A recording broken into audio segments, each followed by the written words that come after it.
સુરેન્દ્રનગર જિલ્લામાં 3 મહિના પહેલા જ રિપેર કરાયેલી માઇનોર કેનાલમાં બાવળ અને જાડી ઝાખરા જામી જતા તે ઓવરફ્લો થઈને તૂટી પડી છે। પરિણામે ખેડૂતોના ખેતરોમાં પાણી ભરાઈ ગયા છે અને જમીનો બજર બનાવવાની ભીતિ છે।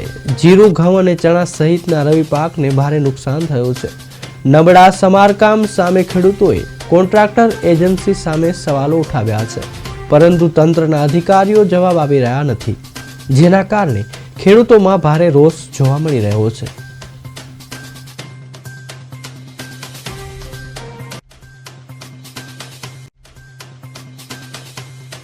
આ કેનાલમાં એટલો બધો સાહેબ ભ્રષ્ટાચાર થયો છે ને કે જયા ઉનાળામાં નવી આખી રિપેરિંગ કેનાલ થઈ છે, તોય છતાં ભ્રષ્ટાચાર દેખાય છે। બધી બાજુ પાણી ઓવરફ્લો થાય છે અને રાતે ગમે એ માણસો આવીને છોડી જતા હોય, ઓવરફ્લો એટલી બધી કેનાલ કરી નાખે છે કે અમારા ખેતરોમાં પાણી છલકાય।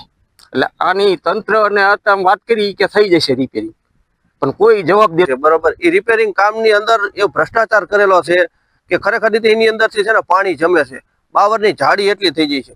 રાતે તંત્ર દ્વારા કેનાલો ઓવરફ્લો કરવામાં આવે છે, આમ છૂટ પાણી જવા દેવા છે। એના લીધે ખેડૂતોને હજી વાવેતર નથી થતા। તમારી સામે તમે જોઈ શકો છો, દ્રશ્ય છે કે હજી અત્યારે વાવેતર કરે છે, પણ તે છતાંય ખેતર ભરી દેવામાં આવ્યા છે।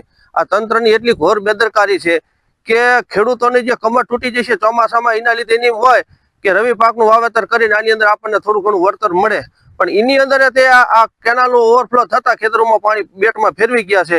એના લીધે ખેડૂતો અત્યારે એવી પરિસ્થિતિમાં છે કે ખેડૂતો પોતે એમ કહે છે કે હવે ખરેખર રીતે આની કરતા આત્મહત્યા કરી લેવી સારી, કારણ કે વારંવાર તંત્રને રજૂઆત કરવા છતાંય પણ આવી વતની આ કેનાલની અંદર એટલો મિલી ભગત છે કે કોઈ સીમા નથી। મારા ખેતરની અંદર 2 વાર તલાવના પોઝિશન પ્રમાણે પાણી ભરી